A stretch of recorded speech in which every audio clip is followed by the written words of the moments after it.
వీటితో జ్యూస్ చేస్తున్నా friends. ఈతకాయల juice ఇంతవరకు ఎవరు చేయాలా, ఎవరు పెట్టలా, ఫస్ట్ టైం నేనే చేసి చూపిస్తున్నా చూడండి. వీటన్నిటి ఇట్లా స్మాష్ చేసుకునేలో ఫ్రెండ్స్. పిప్పి సపరేట్గా, గింజలు సపరేట్గా వచ్చేటట్టు. ఇందులో కొద్దిగంత వాటర్ వేసుకోవాలి ఫ్రెండ్స్. ఇట్లా ఒక్కొక్క గింజ తీసేసుకోవాలా. ఇలా ఒక్కొక్క గింజ వేరేసుకోవాలి ఫ్రెండ్స్. ఇలా తీసేసుకోవాలా. ఇది కొంచెం టైం ఎక్కువ తీసుకుంటుంది ఫ్రెండ్స్. తీసి చూపిస్తా. ఇలా ఈత గింజలు సపరేట్, దాన్ని పిప్పి సపరేట్ చేసుకోవాలి ఫ్రెండ్స్. ఇది జ్యూస్ చేసి చూపిస్తా. ఇది మిక్సీ జార్లోకి వేసుకుంటున్నా.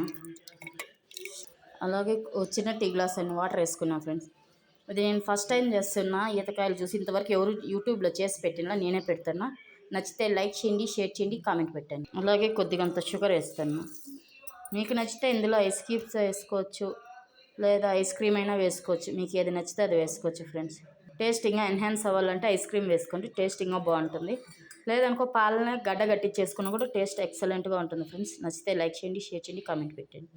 నా దగ్గర అవేవి లేవు కాబట్టి నేను మామూలుగా షుగర్, వాటర్, ఈతకాయలు మాత్రం వేసుకొని జ్యూస్ చేస్తాను. ఇప్పుడు ఇవి మిక్సీకి వేసి చూపిస్తాను. ఇంతే ఫ్రెండ్స్, ఈతకాయల జ్యూస్ రెడీ. నచ్చితే లైక్ చేయండి, షేర్ చేయండి, కామెంట్ పెట్టండి. 20 రూపాయలు కాయలు ఫ్రెండ్స్. ఈ ఒక్క గ్లాస్ జ్యూస్ అయింది. ఇది టేస్ట్ ఎలా ఉందో తాగి చూపిస్తా. మీరు కూడా సేమ్ ఇలాగే చేసుకొని తాగండి. టేస్ట్ మాత్రం ఎక్సలెంట్గా ఉంది.